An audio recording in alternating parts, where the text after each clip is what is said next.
Hello and welcome to Psyched, the show where we explore psychedelics through social, economic, and political perspectives.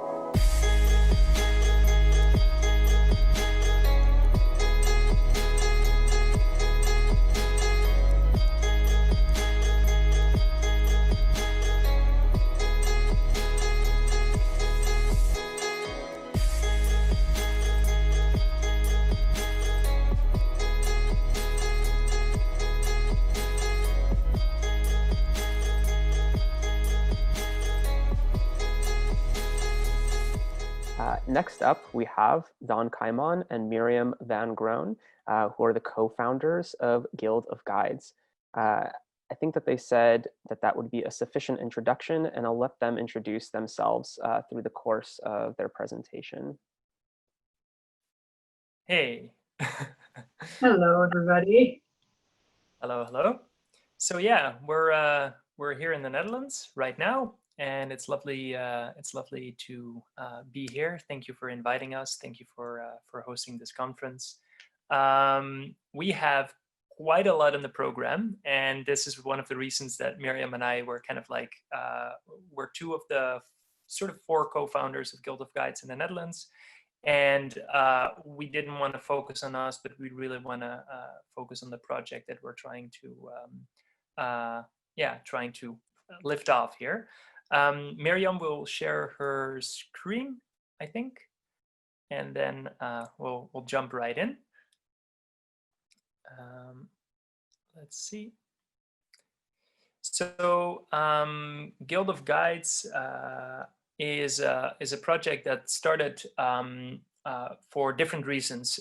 Basically, what Guild of Guides tries to do is bring together people that work with psychedelics professionally, whether those are practitioners or we prefer to use the word guides, to refer to everyone that is offering some sort of psychedelic sitting service, whether that is in the capacity of someone that comes from a more spiritual perspective, more shamanic perspective, more therapeutic perspective, or from a very wide range of other perspectives.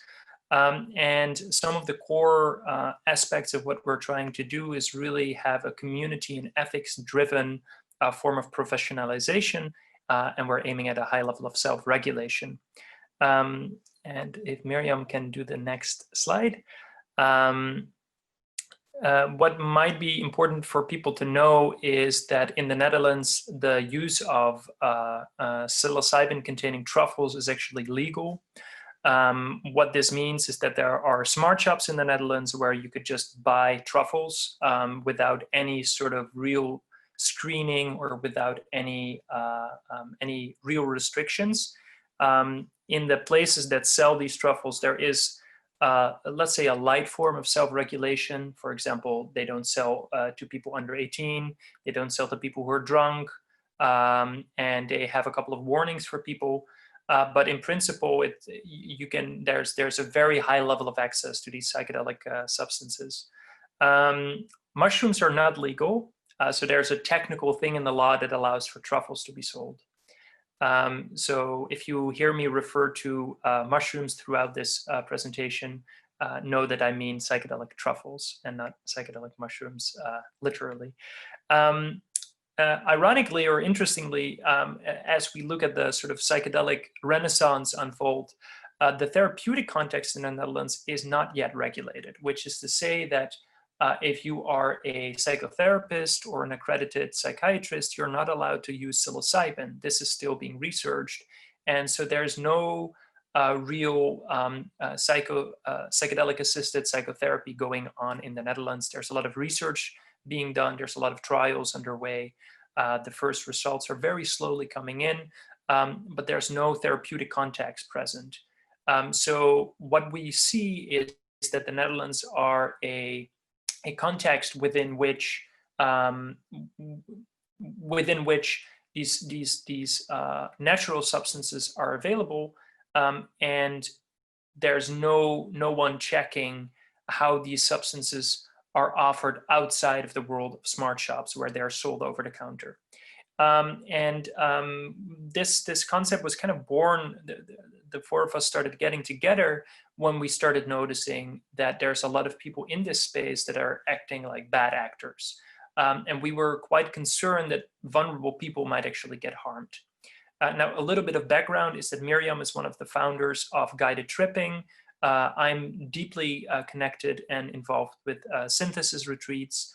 Kira, another board member, is involved with the Psychedelic Society of the UK, who's hosting experience retreats with psychedelic truffles in the Netherlands. And Marta is one of the founders of the Dutch Psychedelic Society and has her private practice and is also a colleague of mine at Synthesis. And we do not want to claim any high ground, but we did observe that there were other people moving into the space that had no real experience with working with psychedelics, did not seem to be practicing any best practices, and seemed to not fully understand, for example, the importance of medical screening in advance of a retreat, and would often give medical advice, and we would see some quite outrageous claims on some websites. So we started coming together. And one of the reasons we wanted to come together was because we feared that vulnerable people might get harmed.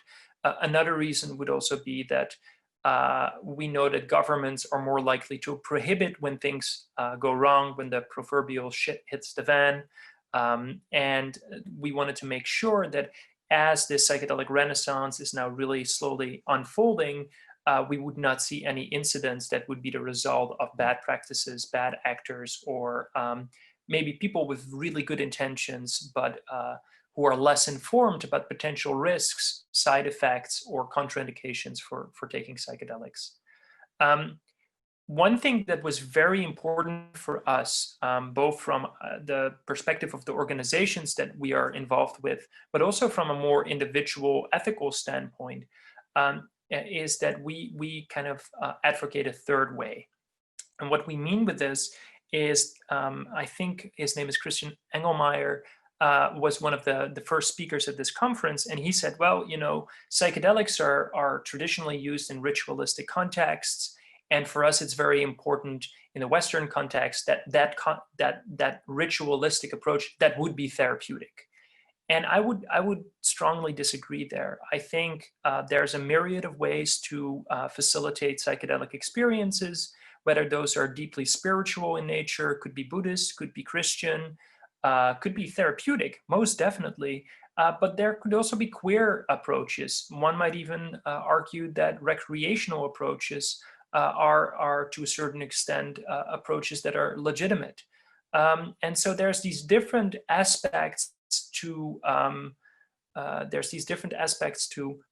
working with psychedelics that are potentially or underrepresented when we just focus on the medical therapeutic models that are currently advocated within psychedelic science. On the other hand, we also see the underground, and again, as we already touched on, because it is unregulated, because the psychedelic underground is so actively engaged with often hiding itself due to legal repercussions. Within that sort of shadow work, there's also less transparency. And we see, and this has been covered by Symposia and a couple of other important journalists in the space, we see sexual abuse, we see all sort of ethical misconduct. And so we wanted to figure out as a community, slowly growing as a community as well, what does ethical conduct actually look like when you do mainstream psychedelics and you do not just want to use the medical mainstream model, and you also want to avoid sort of uninformed or bad actors or good intentions but uninformed bad actors, and all sorts of misconduct, power abuse and sexual abuse. How would the best practices look like then? How would a third approach to doing this work look like? And we use the word guides there to really have a sort of all-encompassing approach. So the Dutch landscape kind of, as I said, looks like this. There's about over 15 sitting services, like organizations that really operate in the Netherlands. I will get to which one, some of those that are affiliated with us in a moment. Many of these are based in the Netherlands itself, or they might be based in Germany, in the UK, in Ireland. We know of some organizations that are considering some work from Denmark and Sweden. Spain and Portugal have decriminalized some of these substances, but there's also some interest there. So there's a lot of European countries, but most of the organizations are actually based in the Netherlands. All of them operate within the Netherlands due to the legal climate here. And besides this, we know about over 50 individuals or people who work in couples, so duo sitters, that operate in the Netherlands as well.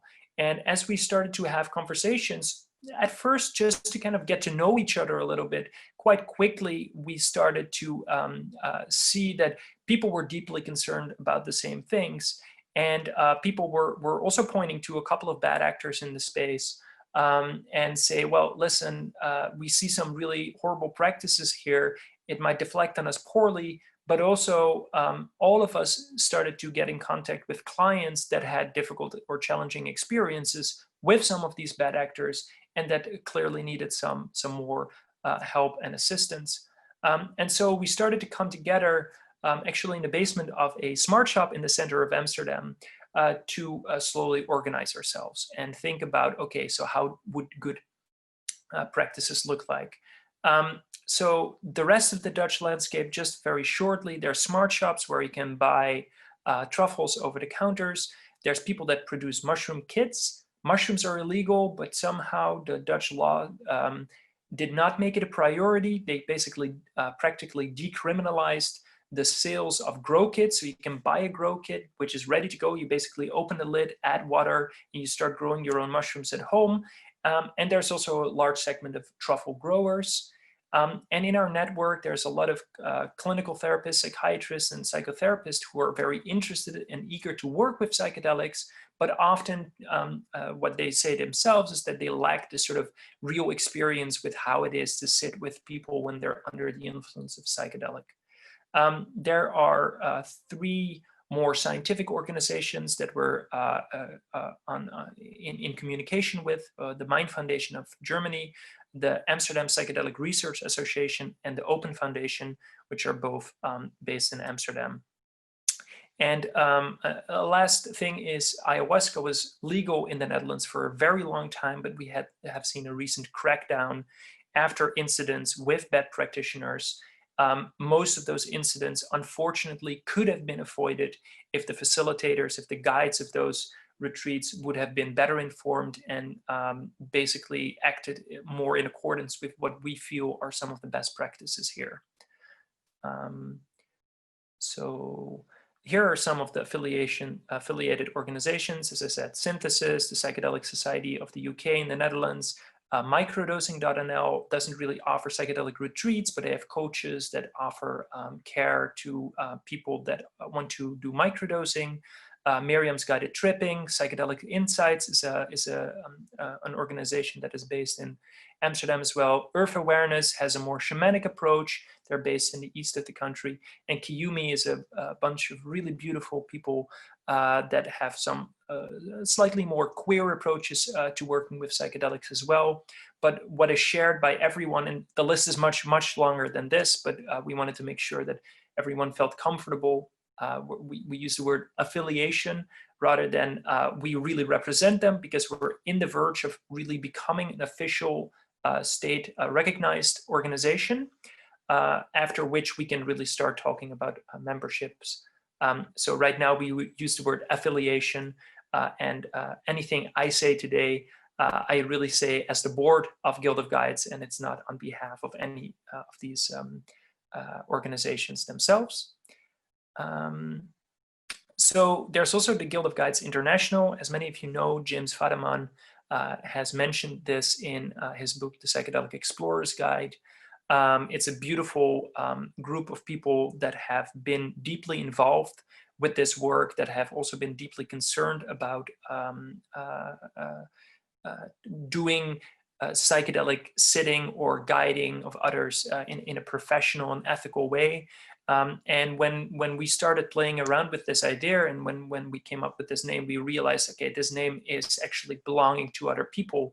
So we spend a lot of time actually getting in touch with them, making sure that Bob Jesse and James Fadiman would be okay with us using this word. And in that process, we got in touch with really wonderful people across the globe, many of them based in America. And so we decided that we will call ourselves Guild of Guides the Netherlands. And then there's also the Guild of Guides International, which is currently still a loosely affiliated group of people. A couple of the old members of the Guild of Guides that once existed, and a lot of people that are deeply interested and involved with the decriminalization movement, legalization movements, and are deeply interested in psychedelic-assisted psychotherapy. As everyone here is fully familiar with, there's a lot of international concerns around this. The Netherlands could be a great example of how it might look like, how things might develop when legalization or decriminalization actually sets in. We've seen the North Star Pledge. We've seen a rise of professional associations that often come from a particular professional perspective, for example, psychotherapists or psychiatrists or psychedelic researchers. We see training programs coming up that are also very concerned with inclusivity. I can only voice that we are deeply supportive of the Black Lives Matter movement here. And I think it shows that especially we as white people have a lot of work to do to make psychedelics more accessible to people of color and marginalized communities. As you all know, there's a very powerful different groups deeply involved with decriminalization, legalization models. And then, of course, there's the medicalization model that states that the way forward is just using the therapeutic model, which we kind of want to contest a little. So some of our goals, and I'm going to go through this quite quickly because of the time. First and foremost, we want to ensure the physical, the mental, the spiritual, and the ethical safety and integrity of those participating in any form of psychedelic-assisted or supplemented ritual, ceremony, therapy, or session, depending on the words you want to use for this. And so we started to build a code of conduct, code of ethics, if you will, and started sharing best practices. In similar fashion, it's also important for us to support the dissemination of accurate and sufficient legal, medical, spiritual, and therapeutic knowledge. Again, the emphasis is not just on the therapeutic here. We want to make sure that people are aware of the laws and regulations that might apply. We want them to be aware of the interaction effects between certain medicine and psychedelics, or certain mental health conditions and psychedelics. We also want to make sure that guides are aware of the best practices so that the impact that they have on the lives of the participants that they serve is actually wholesome, is positive, might even be increased, while mitigating risks and the potential harm that could be done through misusing psychedelics or using psychedelics under certain conditions which might not be conducive to mental health. In this process, we're deeply involved in building a healthy ecosystem of services where collaboration, safety, and ethical conduct are the norm. So our hope is that if we have a critical mass of organizations and individual practitioners that are joining the guild and that are adhering to a code of ethics and that are adhering to certain requirements and committed to a certain form of professional development, that would eventually result in a pressure on the ecosystem for other organizations to start doing the same, and organizations that wouldn't do the same, we hope, would not have a sort of badge or would not have a sort of certification or accreditation, and as such need to explain to their potential clients why they're not willing to adhere to certain codes of ethics or conduct. One of the ways that we've been doing this is by starting the formation of peer supervision structures, and we're trying to get a lot of elders and mentors that have decades of experience working with psychedelics into this space, allowing for also mentoring programs or clinical supervision. And during these exchanges, the emphasis is really on creating a culture of vulnerability in which there's an open exchange of insight, knowledge, and practices. And at the same time, it kind of facilitates community accountability. We had a meeting with people where some people were wondering why it would not be okay to actually have a relationship with one of the people that you've guided through a psychedelic experience. And what we found is that it's very important for us not to judge, but really to engage in a conversation that would help them understand why that's actually quite dangerous, what the power dynamics are.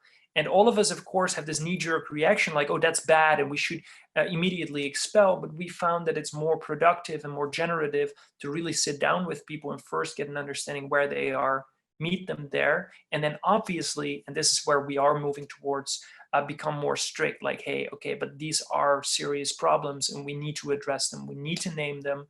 We need to eventually also hold each other accountable. But it's through the study of these difficult and challenging cases that everyone can learn. We also want to increase accessibility to these psychedelic elders, to wisdom keepers and established therapists, and their valuable understanding and decades of practice. And a core problem right now that we see in the world is that there's not the access to these medicine for people from low income households, people of color, people from the LGBTQIA community, or marginalized communities. And so we're thinking quite deeply about how can we make sure that our organization could contribute to opening that access. And I'm gonna stop my very high-paced talking there and then pass it over to Miriam. Thank you, Daan. Yeah, so that's a lot of information. So for everybody that's listening, kind of whatever. I've been doing a lot of embodiment and a lot of sitting in Zoom and trying to embody. So I'm like, oh, okay, stretch a little bit, breathe. Before we head on to the next little part, I hope I'll go quickly through it so that we might even have some time for a bit of a question here or there. So we want to make sure that these guides, and I want to add a little thing as well about the accessibility to guides from marginalized community. Yes, also the accessibility of them becoming guides would be very important, and becoming members of our organization. So yeah, accountability is really, really important. Daan also kind of mentioned that a little bit. It's not just saying, oh, here's this beautiful code of conduct and hallelujah, but also what does that mean? And can we actually hold people accountable if they're not adhering to these ethical guidelines? And then a lot of people have been asking, so many people want to enter this field. They're interested in supporting others. They've really found a lot of value in their own experiences. And so, you know, is it time for us to get into accreditation and certification? Again, inclusively. So without excluding people that don't have a psychology degree or that don't have a certain background. But what is it? So on the one hand, be inclusive, but on the other hand, have standards and make sure that the quality is good of the services that are offered. Then there is definitely, you know, this need for mentorship from, and this modern interpretation of a guild. So we call ourselves a guild because we like that sense of a community and of something that's really, really supportive, but also some sort of levels or an idea of, well, if you're a therapist, you can offer things to different kinds of people than if you're not a therapist. So also knowing where your boundaries are as to what you can offer safely and wholesomely, as Dan likes to say, which I like that word a lot. So then we also definitely want to get into conversations with the government and with, and for that we need to be legitimate. We need them to see us as a legitimate sparring partner. So we need to self-govern ourselves and really make sure that when we say this is what our members do, that we can actually prove that, and also have a clear no and a clear this is not okay with us, and therefore you're not a member anymore. After a process. Obviously, there's the pandemic that's been going on, which meant that a lot of these group retreats couldn't continue anymore. So that's very impactful for this community. And, you know, people are really having to reorient themselves and figure out what to do in the 1.5 meter society. Apparently, we're doing 5 and a bit feet here. And so restrictions are being lifted a little bit for contact professions. So one-on-one is starting back up a little bit, but also this means that maybe some practitioners that were previously offering mostly group retreats will now go into more one-on-one, obviously with all the restrictions and precautions in place, because it very much influences your set. We fortunately agreed as a community, so with all these meetings that we've been having also online, that we wouldn't offer support during an experience online, because we need to be able to offer touch if that is helpful within a person's experience, and we can't do that through Zoom, however wonderful it is. So we're building a website. You're not yet welcome to visit it, but the code of conduct will be on there for people to see, for the public, and member profiles, so they can find a practitioner that jives with them. But it's mostly a community forum. So we're going to work together with everybody in that community to build all the documentation and everything that we want to offer from here on out. Here we go. So here's a link, guildofguides.nl/code-of-conduct. You can find the current text there. All the other stuff isn't super operational, so don't click too much. But that's where you can find what we're currently working with, and our information as well. Wow, thank you. I think that's it for me. Beautiful. Well, Daan, Miriam, thank you so much for coming on and sharing. You know, I've been really interested in Guild of Guides, you know, for as long as I've known about it, at least. And I think it's extremely important work that y'all are doing. I'd love for either one of you to share in regards to, you know, how do you see an individual or a retreat center, anyone who wants to, you know, adopt this code of conduct? How do you see that actually working? Is it through a certification program? Is it through, you know, training and accreditation of some sort? Or is it more kind of a communally agreed upon values that individuals can basically state that they support and uphold within their own practice? Exactly. Yeah, I can answer that. So we're at this stage. So the code of conduct that we have up on the website has been formulated together with that entire community. And it's sort of like in the EU. So if you want to join, you have to agree to what we've previously agreed to. So yes, currently there's so much happening at the same time. We have all these wonderful goals that we want to, you know, get to. So the current standard is really, if you want to become a member, all you have to do is say, yes, I uphold this code of conduct. Obviously, that's not going to be a tenable situation forever and ever, but that's where we're starting. So it's a self-regulation in that sense. However, moving forward, we're going to have self-evaluation. We're going to have an opportunity for participants to say, hey, here's this thing that happened, and maybe you want to have a look at that. So, and hopefully at some point, you know, there'll be other things in place as we progress and as the needs arise.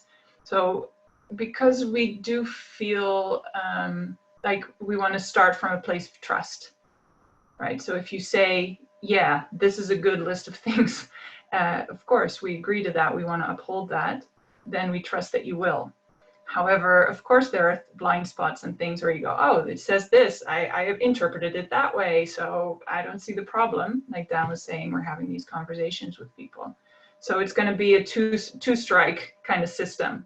If we see or hear about a thing that isn't in adherence, then we're going to have a conversation. If after that things don't change or don't change enough, then maybe expulsion. Yeah. Definitely. And, you know, you're one of the first groups that I've actually heard, you know, talking about really meeting someone where they are, helping them, you know, understand what might be problematic in their own practice and how to really work towards just creating a safer space for individuals. I was hoping either of you could talk a little bit more about that too. It seems like right now there's very much a culture of you know, either gossip or threats, even sometimes within the psychedelics space. If someone doesn't agree with someone else, there seems to be a very quick, you know, turnaround time to being, practicing kind of, I guess, expulsion without the possibility for especially open-minded folks to be able to actually grow, develop, and reintegrate into the community. Yeah, I saw this distinction between call out and call in culture. And I think we would be more, hopefully, more of a call-in culture. So what is it that we do want? And not just saying this is not okay, but saying, but this would be. Or if you think it is okay, inform us, educate us. It's like continual evolving insight that we're having, and we're community based, right? So if much of the community says, well, actually this thing that you say isn't okay, is kind of okay under such and such circumstances, we're going to have that conversation and agree with each other. So all of our documents are living, shall we say. Yeah. Can I add to this, Miriam, and maybe we can show the last slide as well. There's two concerns that we are thinking deeply about, because I think we prefer to be call-in culture, but there are quite hard limits, especially I think around sexual misconduct, power abuse, quite severe power abuse. It's important to be able to note this. And one of the things that we are contemplating is, how would that look like in a wholesome way? How can you really hold people accountable in a quite strict way? So basically, how can you regulate as a community? How can you self-regulate as a community in a way that invites learning, growth, and opportunity to step into taking responsibility? But it takes two to tango. So someone that is not in integrity should also be at a place where they can say, well, I'm going to step into taking responsibility. And if that doesn't happen, we do need to think about repercussions. However, we've already been called in to conversations around how can we avoid reproducing oppressive systems? How can we make sure that if we seek to regulate, if we seek to become a regulatory organization, not to basically reproduce what has been done so many times already, and to be very aware of the power dynamics and the sort of systemic aspects of oppressive systems, and make sure that we're not reproducing those. At the same time, there's always this very important balance between making sure that things are transparent and that it's clear to other people, to potential clients, that someone has been, for example, as long as it's under investigation, that someone is under investigation for sexual misconduct, that it's very clear for people that might not be in the community. Okay, so where can we go that is trust? What guides can I trust, basically? And we hope, we're thinking about a couple of different mechanisms through which we hope to achieve this, through which we hope to basically say, well, this is our register. We know these people are engaged in our community. They're transparent towards one another. They are open for feedback. They are open to learn. They are open also to step into responsibility. And I think both Miriam and I also personally have had moments in which we were like, we shouldn't have done that. But then to really step into that and to acknowledge that we can fuck up. And then how do you show up in the face of that? How do you develop? How do you learn? And how do you actually show that you've learned, rather than adopting a language? And I think this is one of the current conversations we're having in the community is like to make sure that an ethical pledge doesn't become a performative act, right? So I say these beautiful words, but actually, how does it show up? So to really make pledges measurable. How do other people know that you're actually doing this? How do we all know that the things you say you're committed to, you're actually committed to them? And I think this does really require very high levels of transparency, and we need to think about how we can facilitate this as a community. And we don't have the answers yet. Definitely. Yeah, 100% an evolving process. I know we're really over time. Just one last quick question. If folks do have an experience that, they are troubled by, they feel like maybe this retreat center should be, doing some things that are more aligned with safety, or maybe they didn't feel comfortable, maybe they're just not sure what to think. Who should they contact? Who should they talk to? What should be their next steps? So, Miriam, go please. Sorry. Yeah, there's a contact form on the website where people can list, like there's a little box where they can list their concerns and be anonymous. And so currently they're going to me. So if it's about me, go somewhere else. But I would read that and then convey that to the person or organization involved. Okay. And just to be clear, we're not the only people in this space. We want to acknowledge ICEERS, Chacruna. There's a couple of other organizations in this space that are doing very similar work, that are very actively involved in anti-sexual oppression work and other forms of misconduct. And so there's different places you can come to us, but at the moment only pertaining to people that actively affiliate with us. And especially if it's in the Netherlands, we would love to hear it. We would always love to help and support where we can. And we're in the process of also hiring an external confidentiality person that is adept at holding the space for people that have suffered from different forms of abuse within a psychedelic atmosphere. Let's say it like that, because it is a problem. We need to be honest about the fact that that's a problem. And only by being honest about this, I think, can we move towards a phase of transparency that it will actually help the psychedelic field progress in an ethical way. Beautiful. Well, thank you so much, Miriam. Thank you so much, Daan. Really appreciate the time and insights. Be well. You're welcome. Our pleasure. Bye. Bye.